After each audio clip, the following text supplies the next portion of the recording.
No, dude, it's like precision Russian engineering, dude. Just Are we doing this for real? No, it's a fake show. Yeah, stop talking about Russian engineering. I thought it was dead.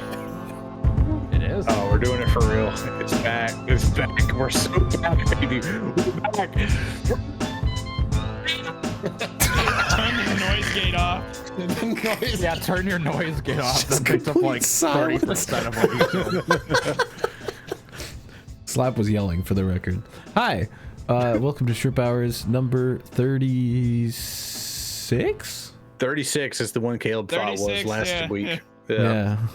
Kenny Schrader. We're back to rightful audio levels and quality production. Can I do my intro again, Rattler? Ricky, let's go! There we go. Yeah, sure. Yeah, hi, I'm DriveThrough. Rusty's here, Slap's here, Cody's here, Caleb's here. I've actually introduced everyone this week as is normal on this show. All right. Ed's dead. Call us a bunch of idiots. He's not wrong, to be fair. Do we talk about Caleb off the rip? No, we got other stuff we're talking about. Damn, we got butter him up a Personally or little bit. professionally? Yeah, we got. I guess they're both kind of the same now. All right, the first segment I've now renamed to NASCAR sucks, country and western is rubbish. Because apparently, I don't know what the fuck that means. God, Country music sucks. Is a Top Gear reference. It's Ed's favorite thing, but he's dead. He's busy watching movies instead of hanging out with us on the podcast. He's watching Batman. He thought Batman was a better expenditure of his time. He was here right before, and then right That's before actually we're about to start, he's kind like, of I gotta go. Based. No, this show sucks. like, who the fuck shows up in the voice chat to say I won't be here instead of like he literally popped in the chat and was like, "Hey guys, I'm watching Batman," instead of being on the podcast. No, he does it every week. What do you mean? We gotta like sell him on it. Yeah, like 1 week he's like, "Oh, I won't be here, guys. I won't be here." And then like as soon as like a podcast ends, he pops back up and he's like talking to us and shit. And I'm like, we need to bully him into committing full time. Dude, like he definitely noise. Well, to be fair, Brad Keselowski choked the fuck out of that race. Yeah, apparently the race sucked. I only watched the truck race because I had, a personal skin in it. Everything else I didn't watch, but I heard it was kind of ass. We got a quick recap. He also choked the fuck out of hitting the lock thing on the porta potty. Yeah, he did not hit the lock. We will talk about that. Yeah, taking a doo doo. Sorry, I'm jumping the gun. I'm jumping. No wonder why it's Slap's favorite driver. We don't wash our hands. We don't lock the door. We take massive dumps. I mean, we're basically the same person. All right, I guess I'm going to talk about this segment. All right, so screw the NASCAR segment. Everyone else has decided that we're talking about the next thing, which is what's going on in Twitter. Well, hold on. I'm Team NASCAR today. Hold on. We can go back to the race. It's just the porta potty thing's funnier. A Rattler gang. That's why I saved it for a second. All right, whatever. Here's a video of Brad Keselowski getting out of a race car and going into a porta potty. Dude, why is the camera on him? On Twitter. I understand if there's beef. But this is just casual. Not only why does it follow him to the porta potty? Why does it stay there waiting for him to get out? Because they fast forward because he doesn't flip the switch. That's why. Yeah, do you think the camera operator was like, "Holy shit, he didn't flip and go red"? What kills me about this clip is the fact that he gets in there, leaves the thing green, and then just like other just random dudes who are in the infield get into the other porta potties, and it just so happens that the next person that wants to open the middle porta potty is Denny Hamlin, and Brad is presumably trowed down, and then he's got to close it and be like, "Oh." Did you see the picture that Ed posted earlier? That'd be hilarious. Oh yeah. I'll leave it in the group chat. So here's my question: we all instinctually flip the lock. This has to be a pattern for Brad to just leave it open. You know what I mean? Like, what kind of animal is Brad? I have not done it myself, but I completely believe that when your buddy's getting out of the race car, he's like running to the toilet. He's like really gotta go. Like I presume he sat down and immediately he's just working on it. It's a whole ordeal to get out of that. At no point did he look at the fucking lock and be like, "I should flip that." I did not consider the fire suit. That's a good point. Did Because I remember when I was a kid, my grandpa was racing at Greenville Pickens. He had a fire suit, and I had to like literally help him out of it.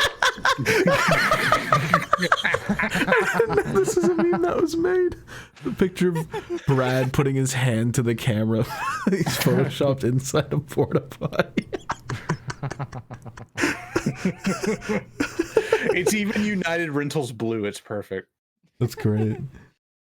Did Denny Hamlin see Brad Dong? Is like my only question.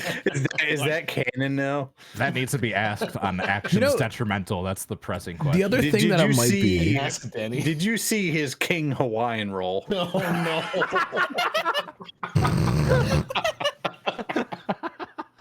He went in there, helmet and Hans and everything, and Helmet's still on. Bro had to go so bad. Wee. he must have been like midway through taking his suit off, right? No, he peeled that whole suit off, dude. And you know he was in a compromising position with how quickly Denny's like, oh, went to shut the door. You can't just pop his helmet off at any point here, because, dude, I mean, you hardly have enough space to sit down and put your phone down somewhere inside one of those things. Imagine having a big ass helmet and Hans and everything, and you're trying to take a full driver's suit off. Imagine he still has the helmet on. What, the back of Brad's fire suit? Look, dude, go back. Look at him. Look up. He saw the helmet. I was just gonna say he looked up. Oh. Dude, he saw the helmet. He did look up. You can see him open the door, and immediately his eyeline goes up. Oh no! God, to have a camera on the right side of that. We Let's open the door we a have little the bit picture. more, Denny. Wait, can we also shout out Denny for bringing in a water bottle into the porta potty? Who like that? Like, come on, that's disgusting.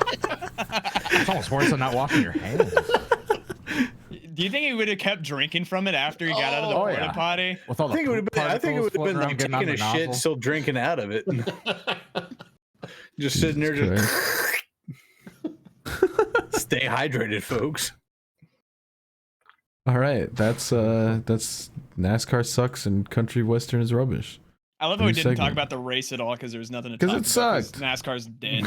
Trucks were boring. Xfinity was literally 90% cautions, and Cup was boring until the last 20 laps, and Brad had it in the bag. No, Cup was boring the last 20 laps too. Nothing fucking happened that entire race. All that happened was Brad led, and then he made the worst fucking move of all time, letting Joey Logano get above him. And in his defense, for like those last 30 laps, he was blocking both lanes perfectly. And just if any other idiot lap, was out front, it would have been a completely different race. But when you got Brad, Joey, those other dudes out there, if you would have had animals out front, it would have been a kind of a shit show.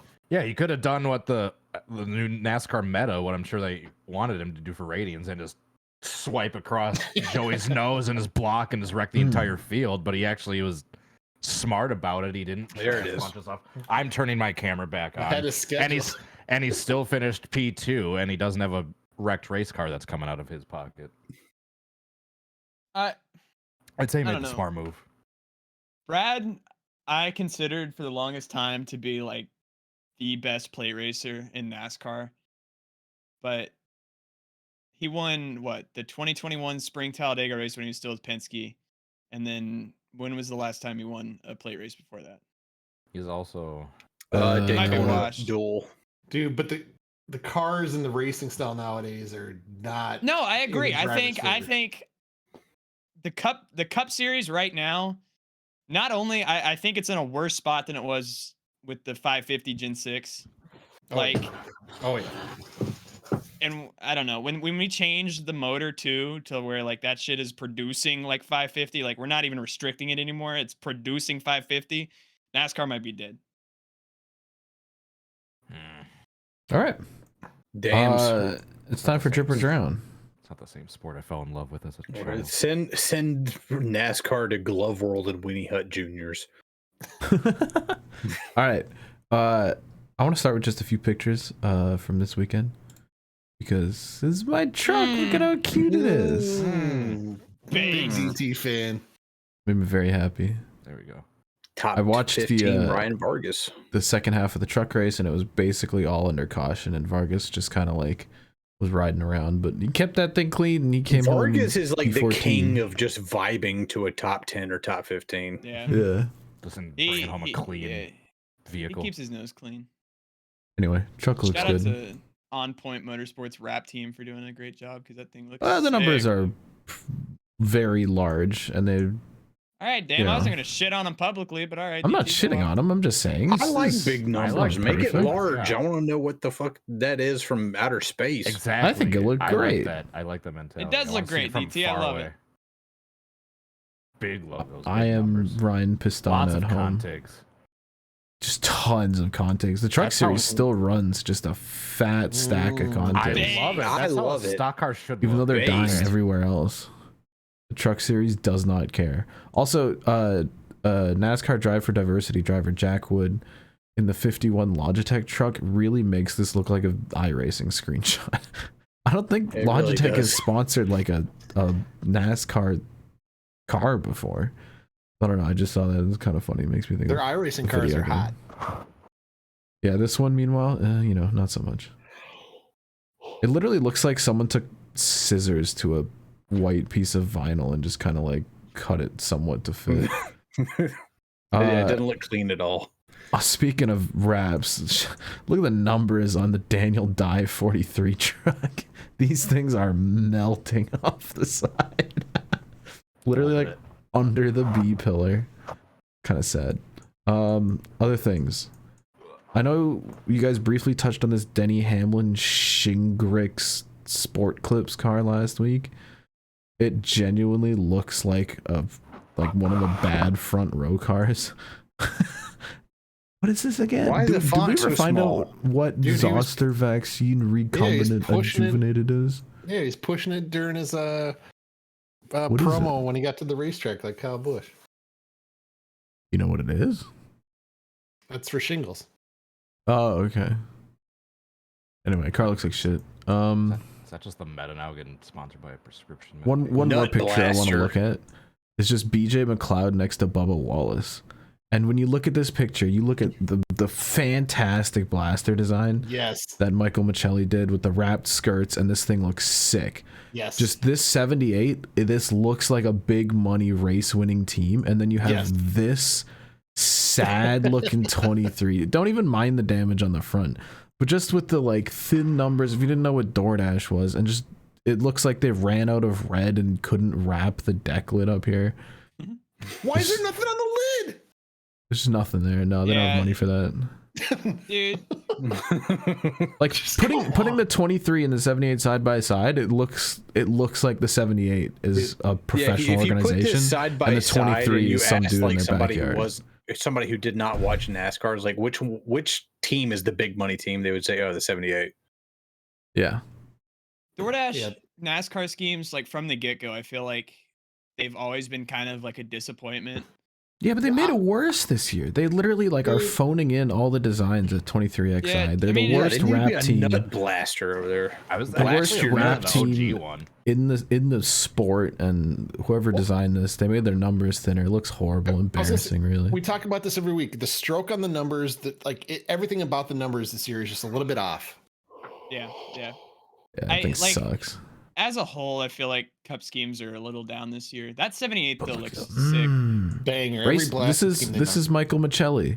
He's the guy who designed. Also, he did the Josh Williams 92 car that ran this week that I love so Hell much. yeah. Same dude. Based. Bangers. It really reminds me of the Eric Jones 77, the 5. Yeah, I was gonna say it. Yeah, same thing. Yeah. Yeah, big fan of that. That was my throwback in the Scrub series last week. New announcements. Brad is driving a Weiss Sand and Clay in his Apex coffee thing. The Harris Lou design. It looks cute. It's like bubbly and fun, and it's very Brad, and I like it.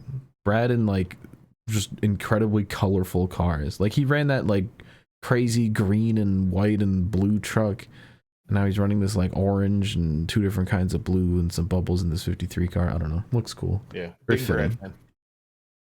And he ran that crazy 60 car in ARCA that one time. The only other one I have to bring up is the Daniel Suarez Quaker State car, which is just money. Oh, the gold chrome numbers. Yeah, Holy it fits shit. in the logo perfectly. And it's great job with the number placement and the logo on the side, and the design is sick, and it's way better than any of the sad Quaker State like Penske cars that we've had the past few years. This is awesome. Yeah, that is top tier. Like Rusty said, the gold chrome fits in with like that logo like beautifully. Yeah. Big Trackhouse paint schemes fan. That's all I got for you for Drip or Drown this week. I know it was a little bit, but it was, you know, kind of light. See you next week. Well, it's okay. We made up for it last week when Caleb went through the entire roster. That made me feel good because I've been dogged on for bringing too many paint schemes to Drip or Drown. I'm just a little paint scheme nerd. I'm sorry. Damn. I just saw the grid of every car that dude, I zoomed out and Rusty was like, what the fuck? I go, what the fuck? I had a great time watching last week's show. Oh, no. I hope you enjoyed listening to Cody. Yeah, I had to edit all the audio. My fault. That is an interesting feeling. When it's disappointing when you don't get to be on the podcast, but it was fun getting to listen back to. It's like, I wonder what they talked about. It's exciting. Speaking of which, Caleb, you're allowed to talk on the show. You don't have to like type messages for me. Oh, okay, sorry. You guys sending DMs? Yeah, he sent me this truck and he's like, "You're going to talk about the JBL trucks," and I forgot about it. I literally put it in general. You can just say it. Okay, I'm sorry. Anyway, Caleb sent me a DM too. Trying to be professional. Triple Connection is driving the. They're doing the JBL thing because they stole all the Toyota sponsors. And these are sick. These are just nutty. These renders are fantastic too, but just shout out huge logo across the hood. Yeah. Looks awesome. It's fucking perfect. Like there's not a thing you can change about this truck. Like fat number outline looks fantastic. The design itself is great. The JBL logo, like it fits in on the hood perfectly. Dude, I even like the double logo like on the quarter panel back there, JBL.com, and then the box logo back there too. Yeah, and it adds like a nice bit of orange back there. Yeah. And the number aesthetic. Oh, look at the back is sick. That thing's massive. Big as hell. Tailgate was busting. The number aesthetic that on God for real. That Tricon has been running this year, where they just run Jesus Christ. They just run these flat numbers with like a base colored outline. Looks sick. Like it just looks so clean. Everything Yeah, it seems like they made the Craftsman banner a little smaller than it is in real life. Yeah, the renders. Oh yeah, you're right. Bigger in real life. Yeah. Yeah, these things happen. Just like big props to Tricon's creative team, because that group of guys over at Tricon, who did the numbers? I forget who did the numbers. Matthew Lasasso. Yes. He did the numbers. Bolts did a lot of the designs. Kyle Williams did their like preseason stuff, and it's never been anything short of a banger. Dude, the rebrand has been brilliant. Yes, and like as Toyota's flagship team, they've stepped up. Their photography team is one of the best. Their PR team is full of like brilliant people. You can see on track how good that those trucks look, and like sponsor placement.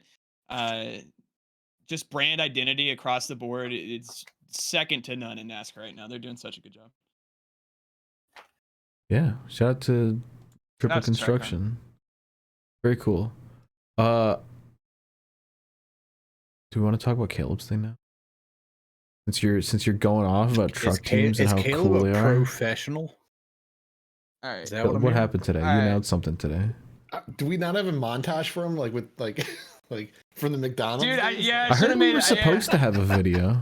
Yeah, I should have made. We were supposed to have a video, but my partner did not.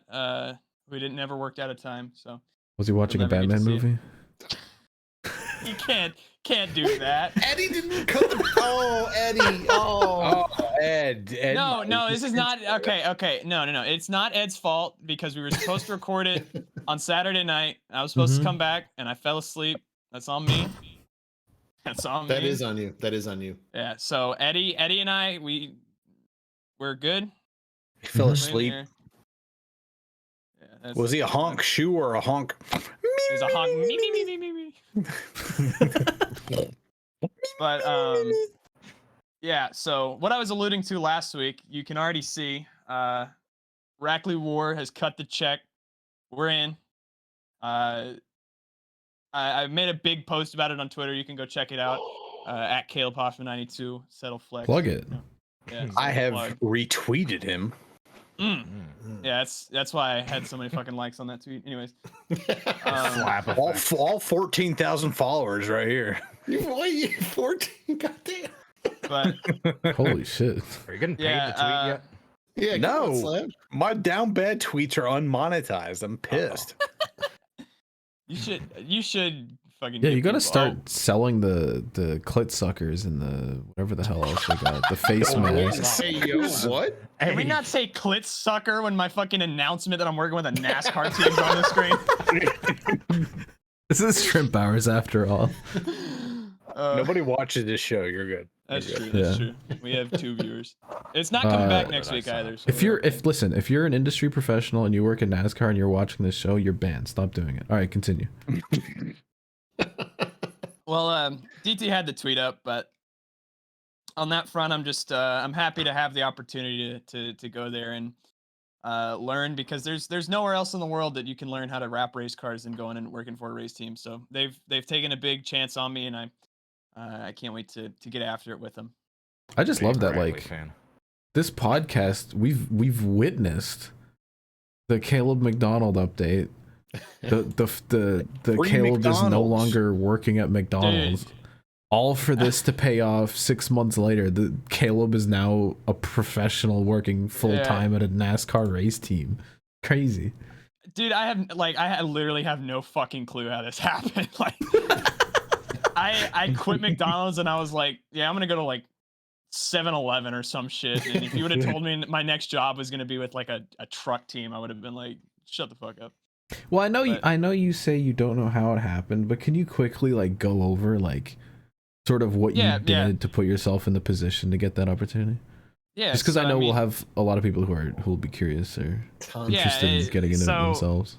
I will tell you that for an organization like Rackley, it's a super small, like, family-oriented race team. So honestly, I think a lot of it, like 95% of it, was just persistence, and they were just making sure I was really like dedicated. And I wasn't just in it to work for a NASCAR team. I was in it to work with them and grow and again have the opportunity with them. I shot him an email. So it's a super local thing to me here in Tennessee. So I made a few phone calls one day, just kind of like feeling out. It started out as photography, and I had a little bit of back and forth, and it didn't really go anywhere. And then one day I decided to whip up some like mock social graphics, and that's really where the conversations picked up once they saw I kind of had more skills besides photography, like graphic design, all that kind of stuff, and helping them with wraps. And that's my official position, is I'm a graphic designer and wrap installation specialist for them. So that's the... So we can shit on you each week. Yeah, we know who to blame now. You'll know. If you see any bubbles, like, oh, there's Caleb. Yeah. Please do something intentionally for that social cloud. I swear, like, please, like, dude. I can do anything. I will never put the number upside down on the roof and run it around the racetrack. Let alone with, one of the biggest companies in the entire world as your sponsor in a Cup Series race. Shout out 23XI Rap Team as always. Yeah, we got two of the biggest paint scheme critics in here right now. So yeah, those Rackley paint schemes are going to be immaculate. Dude, don't slip up. As much as I shit on other teams, like, I'm going to spend 125% making sure that we're flawless out the shop. That's what I wanted. Perfect.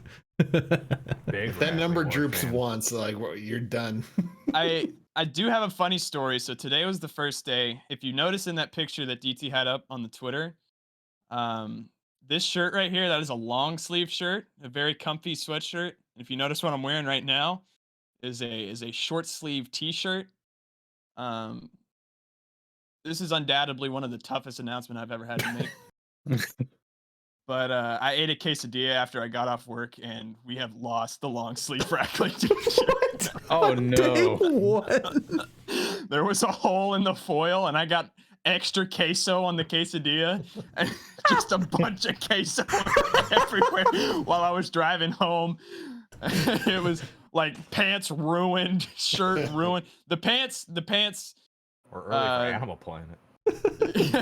They've had queso on them. I spilled a whole cup of ranch on them the other day, so those pants have gone through it in the past couple Ranch. days. Oh my god! Gone. Can we please show that? Do you have that picture? It's in general. yeah. No, I don't want to see it. I no. don't want to see it. I I'll don't go want to find see it. Yeah. Queso on the pants. No, it's the ranch on the pants. Here, I'll go post it. Caleb posted like a while ago. I found out. Do I about save it for Animal Planet or do we bring it up right now? No, We already. already got it. But the other day, me and Cody were playing Fall Guys, and I was eating a whole mess of wings, and the ranch cup was open, and I forgot, so I was throwing the box out of the way so I could play Fall Guys. And Dude, we were in an intense round of duos, and we were like, dude, we can't lose, and his cup of ranch fell on him, and I didn't realize till the extent until he posted the picture after him. He's like, oh yeah, my ranch just spilled on me. I just expected like a couple drops. That's what he let like spill on him while we were playing Fall Guys when we couldn't move. and I couldn't get it off because both hands were on the controller, so this ranch was just seeping into my pant. Jesus The black Christ. jeans and the Coombs thing. So, Oh, Yeah, I don't know if I can show this. Not coming That- up. That's a lot of ranch. Oh my god, what the? so we'll be wearing the short sleeve shirt at the shop tomorrow. Nothing a good run through the industrial washer can't fix. Yeah, I just sent it through the laundromat and the jet dryer. Big Rackley War fan. Speaking of which, I went Shut to up. their. I was literally gonna buy some of their merch right now. I went to their site store. Stay tuned for the all new Rackley War merchandise store coming soon. So I can't buy anything yet. I will I think literally Caleb has to do PayPal his you. job first. I will literally PayPal you money, which you can send to them if you can get me a hat. I can get you a hat. Shut up and take my money. I can get you a hat. All right. All right. That was Caleb's truck update. That's what we're calling it. Yeah. Wasn't with even that- on the outline. Yeah, it wasn't. But you know what is on the outline? Conspiracy of the week. No. Oh yeah. It's time for Slap's crazy ass moments in history. Just in case anyone fell asleep watching this podcast, now you're awake. I wish some we could have time. had a. I wish we could have had a camera on Slap during that. Yeah, he was doing like the conductor, like Maybe I'll set up a thing for Slap it. Like, cam, I'll just picture in overlay picture. him. Yeah. Maybe I'll Or get just the make green it, like, screen out and we transparent. can like just have me like over the logo. All right, Slap. What are we learning about this week? All right, so this was the last gasp of a dying empire. This was all or nothing. This was one final push to decide it all in the deadliest war in human history up to that point. Everything hinged on this one moment. This was the 1918 German Spring Offensive, also known as the Kaiserschlacht. I should let you cut that promo and then hit the button. next Yeah, that's what we Yeah, just. That's what we were talking about We last week. decided last week. We did do made that Where last were you? week, actually. DT, where were you? I wasn't I thought you here watched the last podcast. week. But you watched it to edit it, didn't you? No, I watched it and Caleb was like, "Oops, I forgot to hit the button," and then hit the button. Yeah. Yeah, from now on, his little teaser and then the hype All song. right. Yeah. My bad. So anyway, by 1918, Germany is pretty much starving. Like the ration for German civilians was 1 loaf of black bread, 3 pounds of fatless sausage, and 1 egg per week. Jesus. All right. That was what you had to live off of. Like scurvy one was egg a week.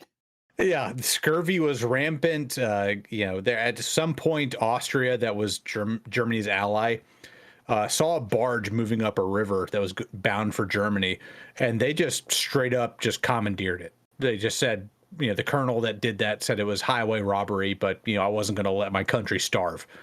So he hijacked an entire barge full of grain just for Austria. Things were bad. Like at one point, Germany was digging up lead pipes out of the ground so they could melt them down for bullets. In one German town, they took down a 500-year-old church bell to melt it down for brass for bullet casings. Things are not looking good. By most accounts, Erich Ludendorff and Paul von Hindenburg, who are basically running the country as a military dictatorship. The Kaiser is completely out of the picture. Like, he's not in charge of anything anymore. Just these two generals are essentially running the entire country. They said if they did not win the war by fall of 1919, Germany would starve to death. So they basically get this plan together in 1916, 1917. They were like, you know what? That fucking guy down in Switzerland, what the fuck was his name? Vladimir Lenin. Send him back to Russia. Don't care how you do it. Fucking send him back there. Knock Russia out of the fight. We have to get rid of the Eastern Front. It's got to be done with. Erich Ludendorff and Paul von Hindenburg had been fighting on the Eastern Front since the beginning of the war. That's where they made their big name at the Battle of Tannenberg in the opening months. And they had these sweeping gains in the East, whereas the West was completely stagnant. Hundreds of thousands of men would die for a few kilometers of gains one way or the other. Whereas in the East, they were having these massive gains. They took over all of Romania in the span of like 3 weeks. And they were seen as like these geniuses of modern warfare. And they get this plan together, send Vladimir Lenin over to Russia. He'll overthrow the Tsar, introduce all these communist ideas and everything. And I'm sure that'll never bite anybody in the ass ever again. So they send it over there by November 1917. They have the Red October Revolution. Russia's calendar was fucked up. It was like a month behind. So the October Revolution actually took place in November, but they still call it the October Revolution, whatever. The provisional government, ousts the Tsar, and they're in charge now. So they sign a peace treaty with Germany, and Germany now has about 2 million soldiers that are now freed up. They go immediately to the Western Front. The Allies know this. They know that there is an attack coming as soon as winter is over. They just don't know where. And Paul von Hindenburg and Ludendorff basically figure out a 50-mile wide front near Amiens, France, where a major French railroad head is that can basically split the Allies in half. The problem is Amiens is about 50 miles behind the lines. If you know anything about World War I, you were considered a genius if you could gain 5 miles in the span of a week. And if you didn't lose that immediately in a counterattack, you were considered a legend. But Paul von Hindenburg, Erich Ludendorff, they get this plan together and they decide this is going to be all or nothing. If this works, we'll be able to. They had no illusions they were going to be able to take out France and take Paris, but they could threaten it enough that they would be able to make the Allies sue for peace. That it would be so detrimental that they could basically say, hey, we'll sign a peace treaty if you just make us stop here. If they could just push far enough. They knew the Americans were coming in. At one point, there was like 250,000 Americans coming into France every month. So it's now or never. They put these millions of men on this front along a 50-mile front headed for Amiens. And George Bruckmüller, the major artillery general for the German army, basically comes up with this plan for German stormtrooping to push forward. And it was every artillery bombardment from the war at this point would last days, just days of constant shelling. Bruckmüller figured out, like, we don't need a massive bombardment. We just need a very accurate one very quickly. and have our troops move as close as they can to the line and then stop and then make the guys running forward. And while the Allied troops are coming up out of their bunkers to the trench, we'll hit them. And this was another breakthrough in German tactics called Auftragtaktik or mission tactics. We now know this as Hutier infiltration tactics or small unit tactics, which was insanely innovative at the time. Now it seems like no duh type of, no shit Sherlock type of thing. But basically they told their units up front, if you see an advantage, push it. We'll take the reins completely off. If you see an advantage, push it, push as far and as hard as you can. Before World War I kicked off, the idea was you spoke only when spoken to, you moved only when told to. Well, they told their guys, hands off. If you see an advantage, you push it.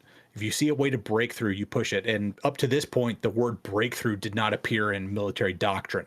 The idea was that you would be surrounded if you try to break through. But they told their guys, break through as hard as you can, get as far into the enemy lines as you can, and wreak as much havoc back there as possible. And then the main force will come up and meet you. And just keep pushing and pushing and pushing. And the American military still does this today. And when we invaded Iraq this week, actually, 20 years ago. Okay. 20 years ago, 20 years ago, using these same tactics. 105 years ago, the Germans used these tactics. Tomorrow actually will be the 105th anniversary of the 1918 German Spring Offensive. Wow. And so these tactics are still being used today. Russ, why are you laughing? What? It's just because all of a sudden we're just trusting everything you say. It's like, wow. Like, okay. No, these tactics are still taught at West Point at every military academy in the world. These Hutier infiltration tactics, push hard, push fast. Get your mind out of the gutter, Caleb. Anyway, Winston Churchill is actually at the front. He was the minister of munitions for Great Britain at the time, and he was actually at the front when all this kicked off. And when the bombardment happened, he said it sounded like a conductor or a pianist dragging his fingers across the keys one way or the other. If you can just imagine about 3,000 cannons shooting off across a 50-mile front, one side boom boom boom boom boom, and then the other side boom boom boom boom boom boom boom, and just keep going like that for about 2 hours. And as soon as it let off, the Allies came up out of the trench, the stormtroopers came in. They started mowing these guys down. They had new MP-18 submachine guns. They had some guys that just had sacks full of grenades. They had like a rifle strapped to their back. They just had 20 grenades, 10 in each sack, and they just throw them in the trenches. And they just broke through the lines. They pushed about 50 miles straight through the lines, all the way to the gates of Amiens. And what stopped them was something unexpected. The German army literally ate itself sick. They pushed so far into the enemy lines, they actually got the breakfast rations that were being prepared for the generals and the officers in the back line. And these guys had, when the war first started, they were eating 2 pounds of meat per day and a gallon of beer per day. By the time this offensive kicked off, they were given 2 slices of bread a day. The beer ration was gone. They would get like some sort of like potted mystery meat that was like half a pound a day. These guys were like literally starving. When they get into the British and French lines, they literally stop and they just start eating all the food that's there. And one German soldier that was actually taken prisoner during the advance said he knew the war was over when he was taken prisoner and he was put in a prison camp like way out in southern France, and they gave him cigarettes and chocolate. He's like, I had not eaten chocolate in 4 years. I hadn't smoked a cigarette in 5 years. And they were just giving this to prisoners. He knew it was over with the moment they gave him that. And these guys are like eating bread with honey that they haven't had in 3 years. They're having wine that they haven't tasted in 4 years. these guys are just, they're looting everything in sight. They're getting rid of their cardboard boots so they can have nice French hobnailed boots. They're taking British leather gherkins that are just these vests made out of leather and goat skin that are like nice and warm. And one German general says, yeah, my men looked more like British soldiers than German soldiers when they came back from the front, and they just outran their supply lines. And this dragged on all the way until June. And by the time it was all said and done, after Operation Michael and Operation Georgette finished, wrapping up the 1918 spring offensive, the Germans had lost 800,000 men, either killed or wounded. The Allies had lost 900 men, killed or wounded, during this just orgy of violence. And then the Allies immediately did a counteroffensive called the 100 Days Offensive, which had similar numbers of casualties. And 1918 became the deadliest year of the war, even though we didn't even make it through November. By November 11th, the armistice had been signed and the war was over. But the reason why it was so deadly was because everybody got out of the trenches. The trenches were pretty safe. If you stayed down in a trench and shelling started or tanks hit you or whatever, you were pretty much safe. Well, now everybody's out of the trenches and moving across open ground. So every single nation suffered the most casualties in 1918 versus any other year of the war. And this was the deadliest year of the war. This was the one big final push, all or nothing. And when the German delegation got to the French to sign the armistice, essentially Ludendorff said, whatever terms they have, just sign it. Let's just be done with it. And that was the end of the First World War. And this is where it all started 105 years ago tomorrow. Damn. One thing you'd said in that story that stuck with me early on in the story was they were desperate for metals for like bullets and stuff, so they melted down a church bell. Yeah, dude. Imagine being one of the soldiers that was shot and killed by a bullet that at one point was a church bell. That's some weird, like, existential shit right there. Yeah, there was one German woman wrote an account in her diary that was a church bell that had rung people from cradle to grave since the medieval ages. And here it was being melted down for bullet casings. Holy shit. I think they did a lot of that in the mid 1800s to the early 1900s. Yeah, Napoleon was taking pot shots at the Sphinx and the Great Pyramids with cannons for target practice.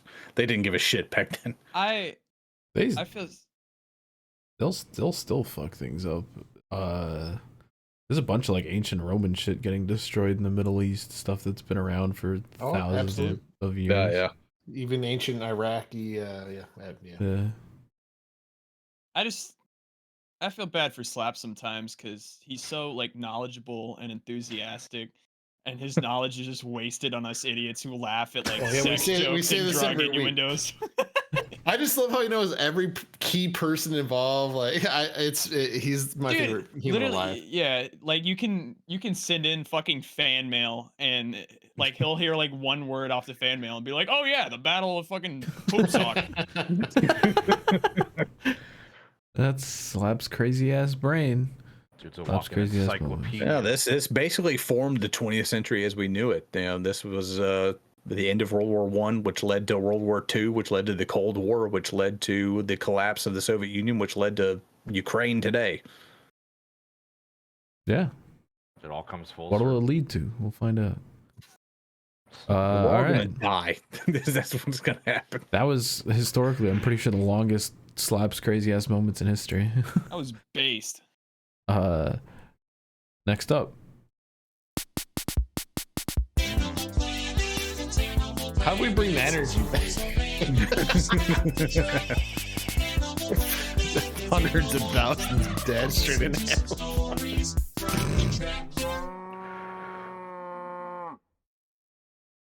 Welcome to Animal Planet. Segment where we talk about what kind of animals we see at the racetrack or elsewhere. Come on. Oh, Oh, what? Oh my god, Rusty just pulled a dead. Cody. No, that wasn't a Cody. The flippy flappy on the webcam fell down. A flippy flappy. Oh, hold on here. Hold It's on. all Here we go. privacy. Oh no, I did it again. Oh. There we go. If you can't switch from hundreds of thousands of deaths to talking about people who make bad Singular decisions at animals. racetracks, like Don't you're not wash fit your for hands. this program. I thought we were And gonna you know put what? Brad taking a shit in here, but that's been done already. I wouldn't call him an animal It's for an that. Animal Planet. Yeah, it's Didn't he? The Animal Planet for like not locking the door. Yeah, a little bit. that's He true. was occupied with getting all his gear off and probably trying to shit as soon as he could. Yeah, we've all been there where you don't have time to take off the You don't helmet. have constantly. time You to- just gotta sprint. You think it got like steamy in the helmet when he was doing that? Like he just Probably. Dude, that's why he fucked it. 'cause think he he's was like, like, he was squirting like out the falls off the cheeks. visor. It's probably hard only- to see, yeah. The only thing that would have made that clip better, yeah, if he was clenching, like hustling over to the.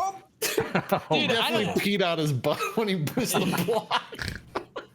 Dude, how the fuck do you use a porta potty? Take your fire suit off and like cheeks on the toilet seat.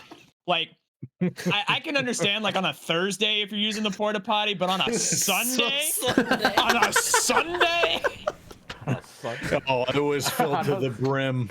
It had not been emptied. He definitely felt the blue splash when he. Yeah, he got the blue water blues for sure. I love that on a Sunday. I didn't even consider that. Slap, where the hell were you this weekend? I was at South Alabama Speedway, home of the Rattler 250. Stop being so sassy, Slap. Sass, more like sus. So the Rattler 250, a late model race where they, if your tweets are correct, bring out rattlesnakes before, if you win a during, and feature, after the race. if you win a feature, they bring out rattlesnakes and you got to like wear them around you. nope. Has anyone ever gotten bit by one of those fuckers? Like Probably. the handler loses grip and the thing just right into someone's neck. Dude, Not all of them have that metal hanger either. They're like full fang out. Like, yeah, fuck no. If I'm in a photo that's finish fucked like up. off 4 coming to the line, I'm slamming on the fucking. I'm You're living. thinking of the snakes. yeah. Yeah, Slap, fuck you have that. to change your Twitter. Yeah, that's why Slap Ty at home. Majeski started from the back and eventually lost the race. He's like, fuck that, I don't want to see that. he took the snake." 10K. I can't take the fucking snakes anymore. Yeah, Bubba Pollard. tons You of gotta show the snakes. modified winner. Yeah, this is the best video. Yeah, audio Uh, on. Yeah, let me see if I can Jason full screen Lester. this guy. Oh yeah. I gotta ask, are rattlesnakes native to Alabama, or do they gotta import these like bad Yeah. boys? I think they are. Yeah, down in the south. Oh, he turned. Yeah, that guy's just full like finger. Yeah, on. what if that old dude like loses grip on his right hand and the thing just goes on, bites him in the neck?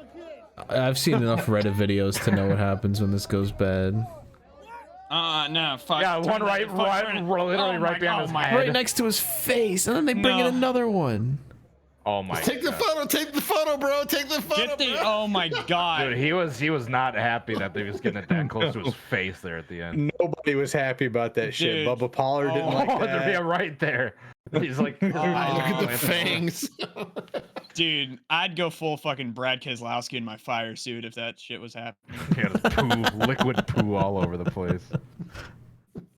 You show the guy who got lost in the bush. Mm. No, we've done that on this podcast multiple times. Oh, that. Yeah, yeah. Where is it?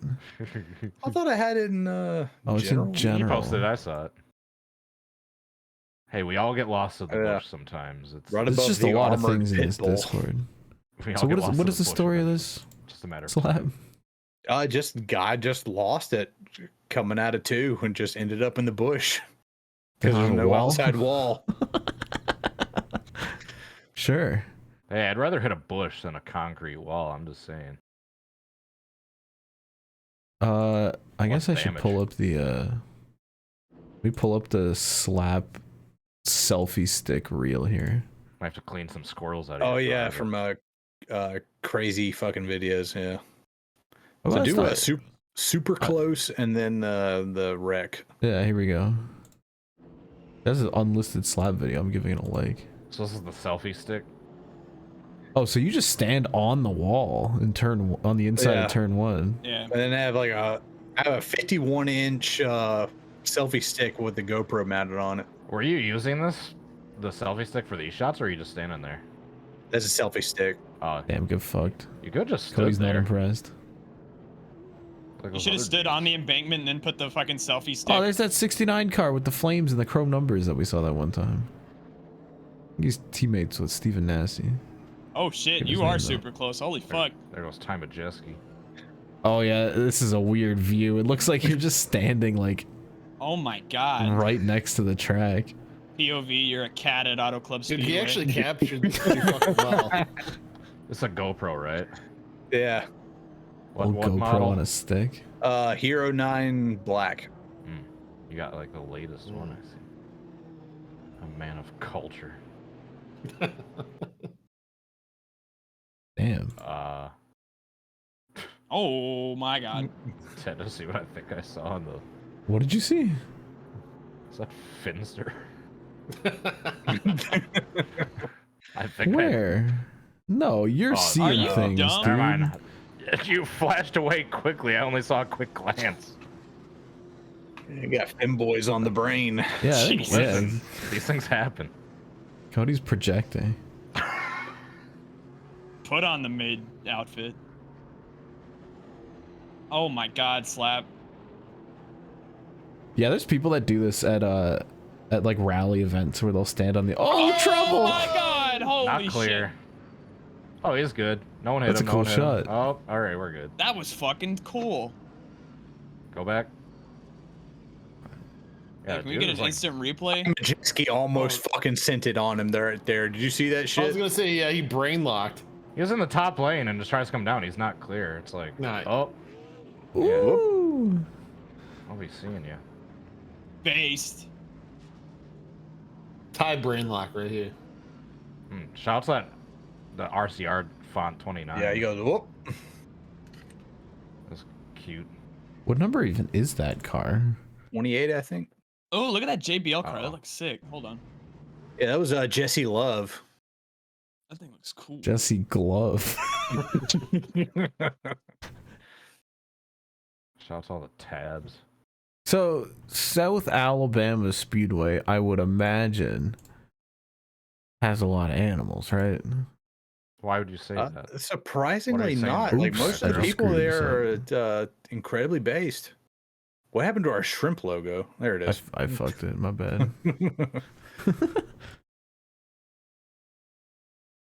Yeah, why most of would the you say people, most of the obviously people in. drive? What do you mean most? I mean, it has its fair share of like just degenerates and idiots, like any state in the union. But I ran across most of my animals on the way to the speedway going through Georgia. Oh, yeah, that's There's fair. absolute downpour when I was heading down there, and nobody in the state of Georgia turns on their lights when it's raining.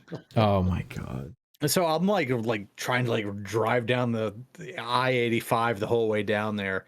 And out of the mist, this shadow of an F-250 Super Duty King Ranch on a lift kit comes out of the mist behind me. And I'm just I saw Jesus for a split second. I thought he was going to run over me. And yeah, just nobody in the state of Georgia ever fucking turns on their lights when it's raining. But as soon as I get into Alabama, everybody puts their lights on. Everybody's signaling when they're going to turn and everything. I was like, oh, people in Alabama actually know how to drive. It's wild. Base. People that don't know how to use their lights piss me the fuck off. Just Oh, by the way, this was the selfie stick I was using on the GoPro. 51 Like inches extendo? long, baby. Mm. That thing looks beefy. It is beefy. It cost me $30, but it is well worth it. Got Oh, a little yeah. Probably wrong with that. tripod down here. Ooh. Yeah, so That's I put this on the pit wall during a couple of restarts. And during the pro late model race, when it first started, there was a big wreck, but I couldn't find that. I just got home 5 hours ago. I couldn't find that in the footage because I have a 10 or 100 gigs to get through to find where that was. But yeah, there's a big wreck on the beginning of the pro late model race on Saturday night, which is pretty flipping awesome. So expect to see it on Twitter. Yes, definitely see it on Twitter. Yeah, Slap's not gonna need me anymore. He's got the setup all. This is one of my He's all all-time favorite Slap tweets. Go to the video down below. Just hot dog, chili dogs, mind you, on the pit wall as a car is doing a burnout.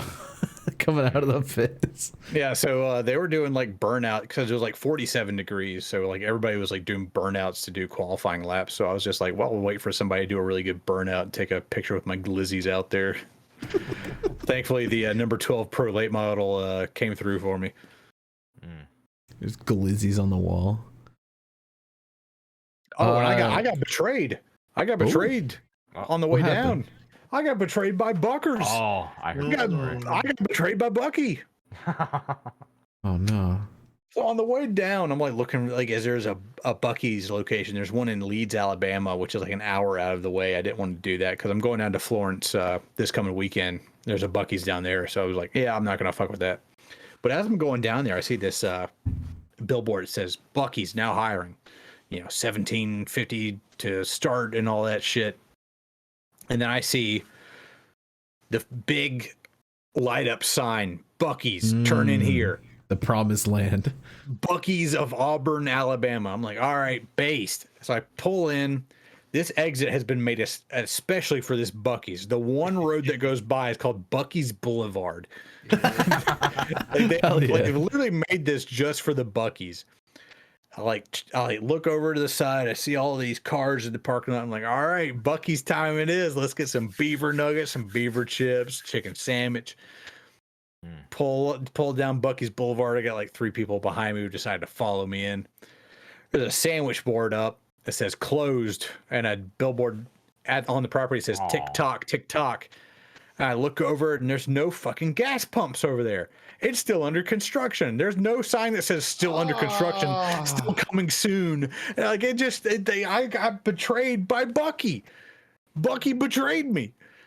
Nah. Yeah. And dude, I had to do like a U-turn to like go back the way I came. Like everybody who followed me in follows me back out. And there's like 5 more cars that come up. Dude, that fucking sign gets like 1,000 people a day. Has to get like 1,000 people a day, and that just fucking they get up there and they realize it's not actually built yet, and they turn back around. So many people got by that sign. It's ridiculous. Oh man. Betrayed by Bucky's. I'm pissed. I'm pissed.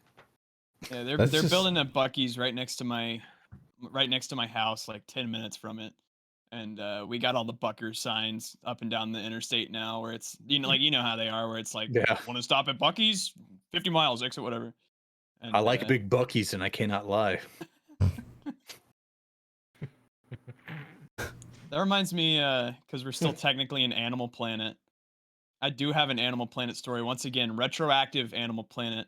All right. But Slap reminded me when he talked about the Leeds, Alabama Bucky's, because he and I met up at the Leeds, Alabama Bucky's after Talladega, I think, of the fall race last year. This animal, I swear, had like $300 worth of like beaver nuggets and pickled radishes and meat and like God knows what in his car. Slap. It's literally Slap. What do you mean? Yeah, it's literally me, dude.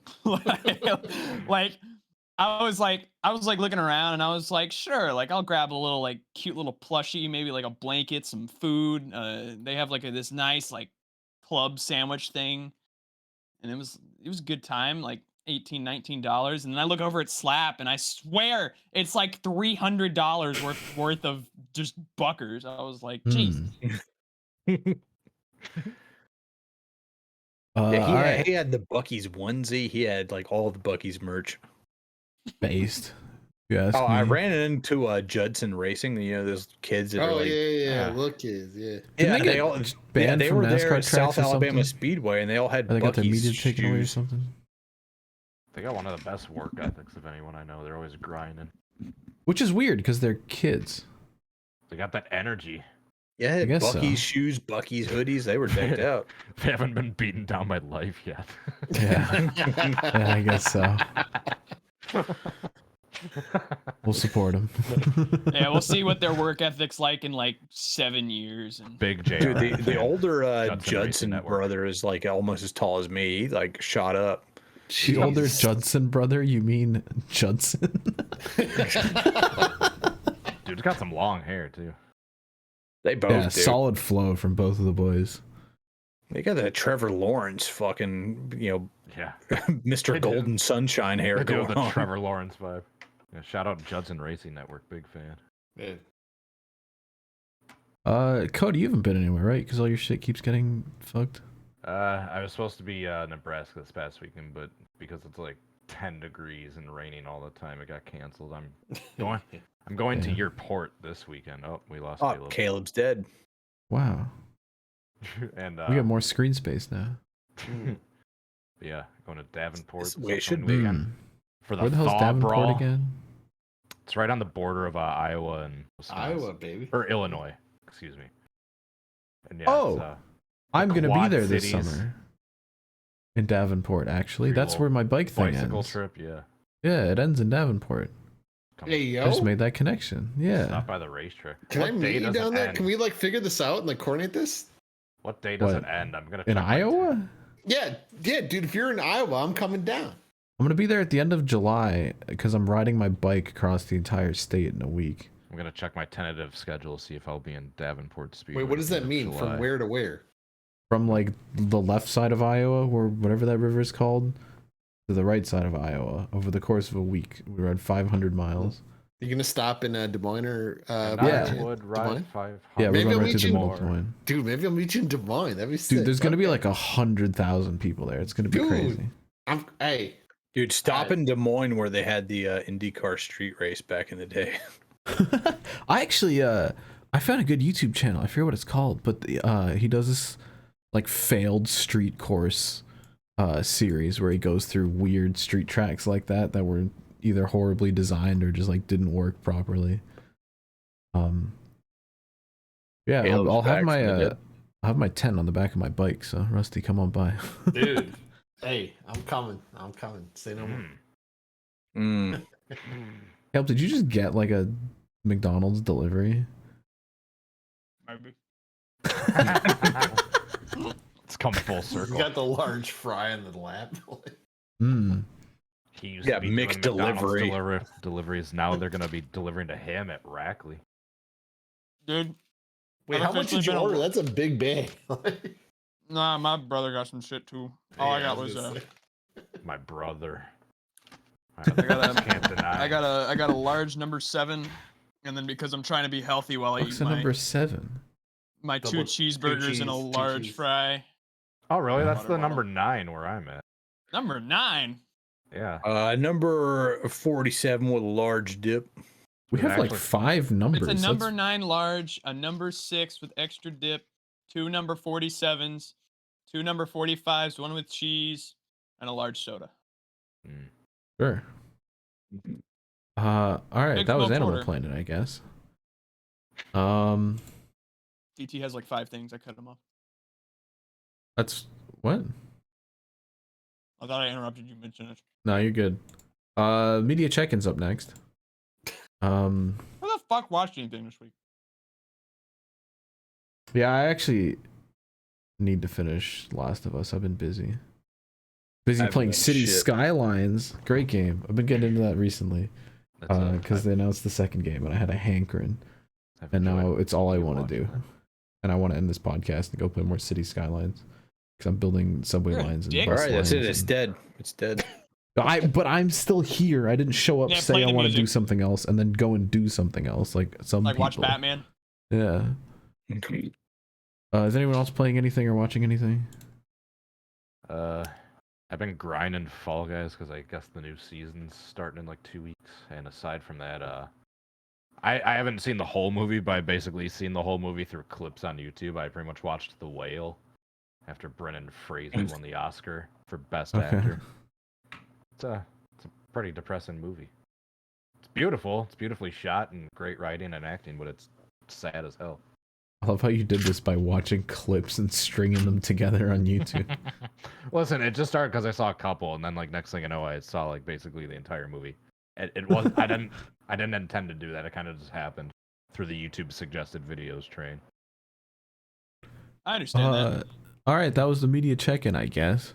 I got one more. I was gonna say we're not gonna get what's your slap. I watched like a 6-hour documentary on Germany, which was like late World War One, mostly through World War Two. It was on Rumble, so you probably know what it's about. So it was on what? Rumble. Oh, so this is like a German apologist documentary. Yeah, it was the German perspective. So it Okay. was interesting to like get their view on it. But Interesting. All right. Time for the next segment. Send in your fucking mail. Wash your fucking hands, slap. Send in your fucking mail. Send them in, guys. Wash your fucking hands, slap. Oh, I forgot to talk about the bathrooms in South Alabama. Welcome to fan mail. You can still talk about the bathrooms in South Alabama. Fan mail. The theme songs are merely a guideline. So the bathrooms at South Alabama, they did have a lot of porta potties, which it's a porta potty is what it is. Sorry. Yeah. Please mute yourself, you fucking animal. The ones on the infield are basically what you would expect, trough and all that type of shit. Oh, baby. The ones by the ones like underneath the grandstands were, trough, what you would expect. The ones like right outside the grandstands, between the pit area and the grandstands, was literally like a shed, like a plastic sink that was like meant for That's the thumbnail right there. For like a garden use and all that type of shit. Like there's like a urinal. Sink? There's like a plastic urinal on one side, and then there's like where a toilet is, but there's just like a swing door that's like 2 feet tall that just blocks your entry into there. It doesn't actually like stop you from like looking in or whatever. So yeah, it was like literally a shed with a shitter and a urinal and like a plastic sink. Nice. I think you could assemble all of that in a Home Depot for like $70. They probably did. sounds like the Moonlander. Dude, what he just described right there, that's exactly why I don't mind when I get to a track and I see they got porta potties. Because like the alternative could be a nasty trough where you're just standing shoulder to shoulder with dudes. These are fucking Caleb. animals. Caleb's eating while we're talking about shitters. Caleb just 2-bited a McDonald's burger. Why did you make a crescent moon out of it? He just went one massive bite. It's like Pac-Man. And Rusty's busy destroying Popeyes. I'm getting hungry. Cody missed Rusty my and Caleb. Moonlander comment. I heard it. I don't want to hear it again. Oh, by the way, I did stop at Crystal's and I got a dozen sliders with cheese, and I Did you fart? confirm. I did confirm that fart smelled just like Crystal's. It's not 8 to 12 hours later. Dude, It only took about 6 hours, but yeah, the gaseousness smelled the same going out as it did going in. Wonderful. It's just a phase change, just solid to gas. It skips the liquid stage. Cody, you're gonna have some. Cody, solid... you fucked it. Oh, Cody, you my fucked camera it. Dead. Yeah, Ben did. I can't tell because DriveThrough's thing is spinning for me right now. It's not low. The stream Your thing. camera's also spinning, so. Oh, I turned it back on. Between Ed, God damn it, I'm going to bed. Between Rusty and Caleb's chomping in the last couple. Had some. I was on mute. What do you mean? Thumbnail select. No, I mean like the visuals. You're gonna have some solid thumbnail selection. What is that? All right, Yeah, no, it's good. Into that when you were tearing into that drumstick. Cody brings up like a good point. Animal? Yeah, that's gonna be on the thumbnail for sure. That, and then it's gonna be Slab drinking whatever he's drinking, and Cody no, me downing a flexing Heineken. with fucking Rattler merch. Should we all be flexing? No. Superman. Every person's thumbnail this week just needs to be someone eating or drinking. Well, I guess I have my little water cup. It's time to read the first fan mail. 10 minutes into the fan mail segment. Remember, if you want to send I us, forgot we were on fan mail. if you want to send us emails, questions, comments, concerns, Slap's gonna kill himself. ShrimpHoursPresents@gmail.com. Send them in, guys. We'll read them on the show. It's the beginning of the racing season, man. There's a lot to cover. Yeah. I also forgot to go through the emails beforehand, so we're just going raw. don't you Jack always? writes in, says, "Hey, Shrimps, it's me, Jack. I'm on episode 30, so I'm almost there. I'll see this someday, I guess. I'm sure you will. Better than most. My question is, what is the most useless tech thing you've ever bought? Like, exclusively, like, tech things. I don't know. I don't have any other ideas. See you next week. P.S. Slaps crazy ass moments in history is amazing. Keep it up." I gotta pull up my answer. Hold on. I gotta. Actually, I'm gonna go get it real fast. I'm turning my camera off. I'll be back. I think of stupid tech. Stop turning the camera off. That fucks up the layout. Why is my stream spinning? Okay, have fun looking at my room. All right. But mainly just because it's sitting right underneath me, and it's the first thing I can think of. It's probably got to be the butt kicker. The force feedback. No. My vibration. That's the most useless thing? You don't like it? No, I mean it's awesome, but I mean it's not practical as far as like day-to-day use. I mean it vibrates my seat when I'm racing. I mean it's not like it's not like bettering my life as far as like refrigerator or like helps my lights. It's a butt vibrator. Some people pay high dollar for this. Oh. Got a good trumpet. You got yours, DT? Go ahead. I don't have any. I don't think. I'm trying to think of a stupid tech thing that I've bought. I'll go then. I don't know if I have Most useless thing I've ever bought thus far. Not its fault. I just this my Nintendo Switch right here. What? Kinda controversial, but I have Wait, two wha- games for it. No. I love the Switch. Okay, this is nothing against the Switch. I just never play it either. Get like, Zelda. I want to get Zelda, but I just haven't. Like, I have two games for it right now. What do you have? I think Mario Kart and the Super Mario game. But Get I want to buy Pokemon. Zelda. Well, I kind of felt the same way at first because when I got my Switch, I had Pokemon Sword, which I played through once and then never touched again. Yeah, it's I me had and Mario. Smash, which I can play when my friends are around, but there's absolutely no reason to fire up that game alone. Yep. And then I got Breath of the Wild, and then it was completely worth it. I want to get Breath of the Wild. I just haven't. Like, I haven't recently had. Now's the perfect $70. time because the new one comes out in like 2 months. Yeah, I just haven't had like $60 whatever to drop on a Nintendo Switch game.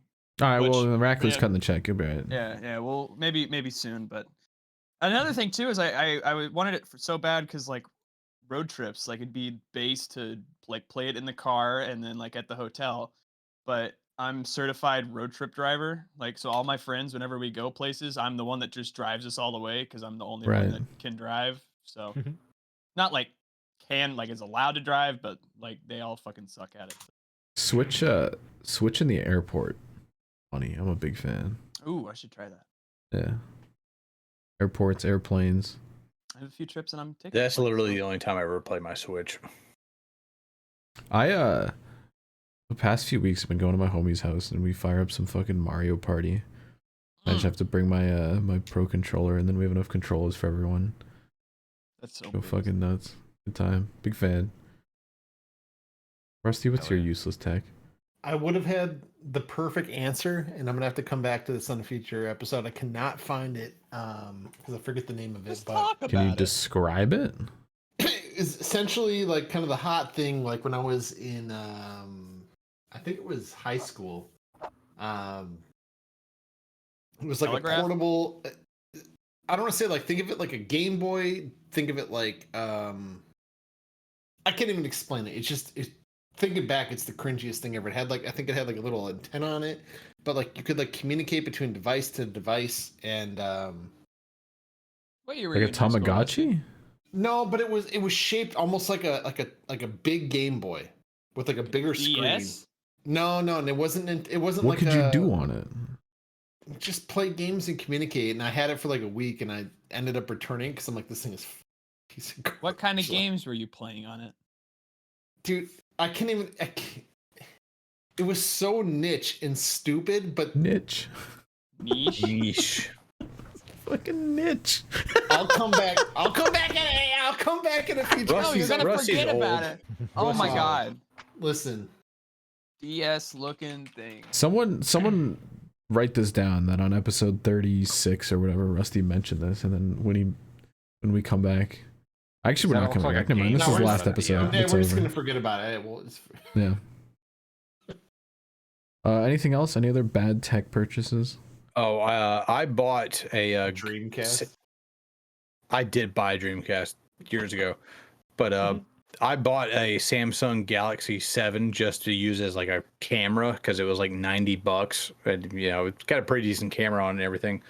I could have just spent $200 more and just gotten a GoPro, and it does such a infinitely better job. I'm never going to use that Samsung ever again. I bought a speaking of that, I bought a Zune and a PSP. Both of those things, Oh, like, ugh. Can you say that first one? Zune. Zune? Yeah, you never had a Zune. That was Microsoft's the iPod back in the yeah, day. yeah, It was That was MP3 Microsoft's iPod. during the MP3 player craze I of thought like the Rusty mid to just late dropped 2000s. a slur. No. what even? All right, never mind. I'm not going into this. Fun All right, next fact, email. I actually used Zune's media player up until like a few years ago because their Dude, they- interface is actually really sick. But they abandoned it like 10 years Yeah, ago. Like, yeah. Next one comes in from Rusty Broussard. He says, "Hello, Shrimps and DT. If he's alive, I am. It's Rusty, and this week my question is, who is the most random driver you?" Bless you. Bless. Mid-email, my bad. I had no warning on that one. Who's the most random driver you remember ran in NASCAR? Also, if you were in charge of Lionel Racing, what paint scheme would you have available for purchase? It could be any driver, series, or era. My truck. Easy answer. Ew. But yeah, Any who's the most? Monster Energy car. Ugh. Who's the most random driver you remember? Jerry Glanville. Tell me something about Jerry Glanville. He was the head coach of the Atlanta Falcons. And when did he race? In the early to mid 90s in the Busch series. What? I don't have a more random answer than that. Chad Chastain, just because I learned he existed like 2 days ago, and that's an Yeah, awesome he's name. racing soon, isn't he? He did race in the truck series. Oh, he did race in Atlanta. I Yeah. wasn't paying attention. It's just great hearing Chad Chastain on the broadcast. He's Ross's like brother, isn't he? I believe so. Yeah, his younger brother from the same mother, I believe. What the fuck's going on in Caleb's room? He's digging through a box with his phone as a flashlight. Oh, he found some. Oh, What is a that the Greg Todd Cleaver Biffle. diecast? Is that what I think it is? Is that the Todd Cleaver diecast? Oh, Caleb's definitely muted. Way to go, buddy. You had to spoil it.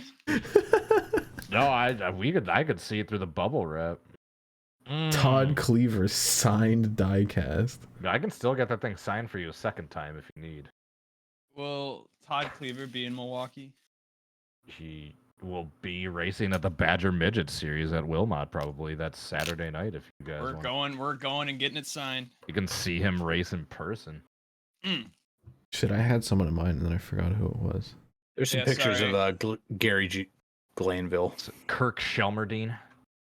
Oh, I'm it's gonna give a shout out. Gary Clute ran a Cup Series race for Premium in Watkins Glen in like 2017 or something. Oh yeah, Gary Clute. Shout out to Gary Clute. Someone, one of those like just like NASCAR accounts that just post like random pictures and stuff, posted a picture of that, and someone commented like, "I always think of you when I hear about Gary Clute." And then Gary Clute liked the tweet. Yeah, shout out to Gary Clute.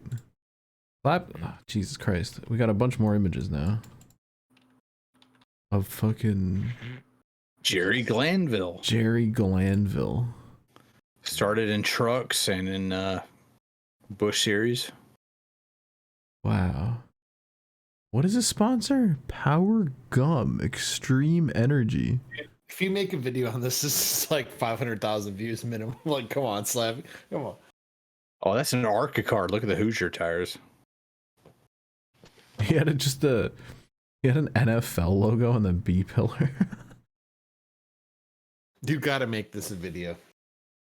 That's a hell of a suit too. Look at that. Winston West Series? Oh shit. No, he's got Cup Series, Winston trucks, Cup. West, and Busch on this suit.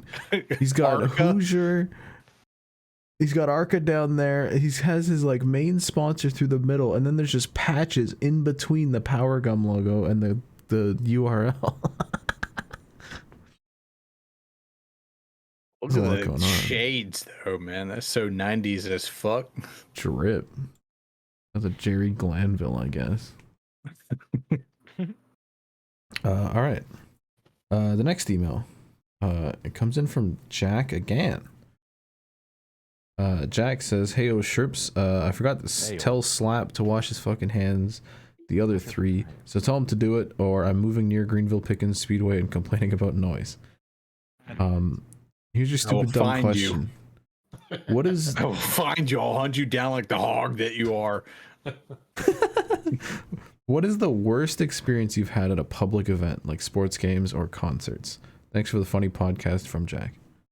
I broke my nose at a concert in Atlanta one time. Oh, Ooh. Damn. that'll do In a it. mosh pit or what?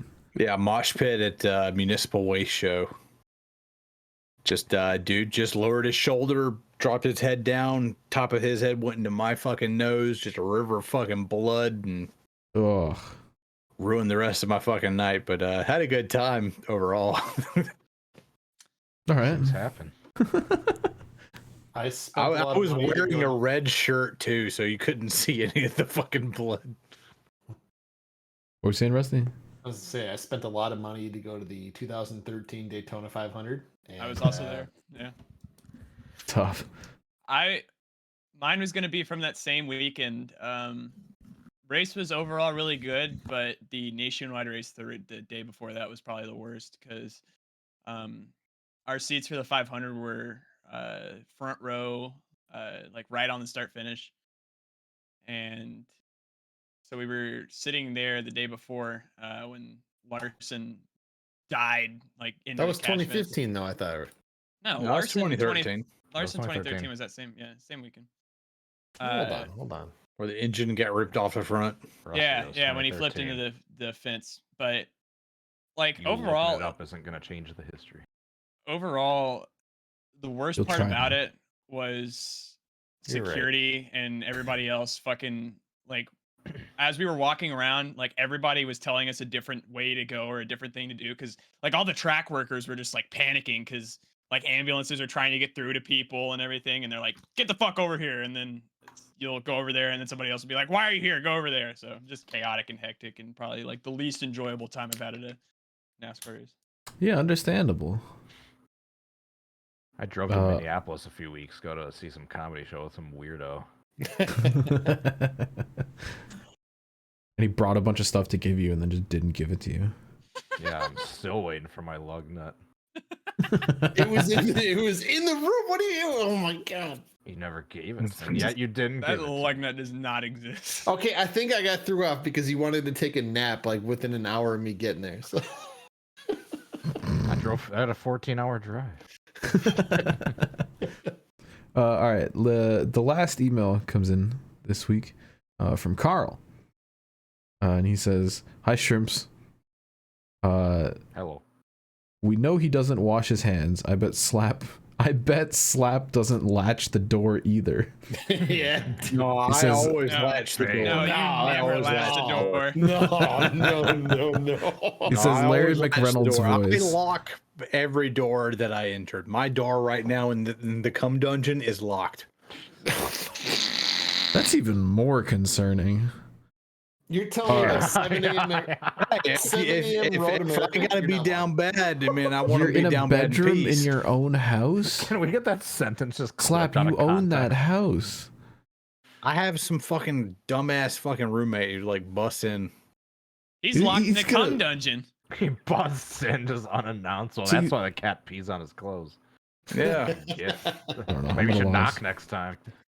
Anyway, Carl says in Larry McReynolds' voice, Brad Keselowski won this Animal Planet. Listen, I stand with Brad. I think he had a lot of stuff to deal with before he can lock the door. I stand with Brad. Brad stand with- Keselowski. I stand Shit his with pants. Brad while he pees. Shit is. No, he was definitely peeing out of his butt. Can we ask him? Can we like get him on actions detrimental so I can talk about the encounter? We got to get him on Shrimp Hours. How much of his King Hawaiian roll did you see? The back of his fire suit said Slider Sunday. I was trying to think of some joke to make Dude, earlier oh my pertaining to God. that, but I couldn't. If Newman sponsored had stayed with Brad, it would have been perfect. Like, imagine he walks in the bathroom taking a shit and he's like all over the cars, just cock from Newman days. We'll just let that. Coke energies. Let's just let that. Yeah, all right. Y'all are hating. On that note, What are we gonna call this one? Brad Dong. Betrayal Buckers. the like Bucky's blue balls, pretty good story. Bucky's I blue like that. balls. Blue I like Bucky's Bucky's blue blue balls. Yeah, I like Betrayed by Bucky's. Or something to do with the blue water in the porta potty. Oh, I like Bucky's. Blue I like balls. Bucky's Blue Water or Blues. Bucky's blue balls. There you go. Brad Blue Splash. Brad Blue Water Blues. Do it to him. I kind of like Brad's that too. Blue Water Blues. What if we just make a really long title, like it's Brad's Blue Water Blues and the Bucky's Blue Balls? That's a lot of Yes, there was alliteration. so many B words. Let's do Yeah, it. Yes. some alliteration going on. There it alliteration is, for the win. All right, fuck you guys. All right, remember, tune in absolutely never because this is the last episode of this show ever. Bye. Ed is dead. He's never coming back. No, I love Ed. Ed, come back. Ed doesn't watch want your us. He'd rather Batman, watch fuck you. Batman. And go watch fucking Batman again next No, week. be pussy. nice, Daddy. No, I love Ed. Fuck it. Oh.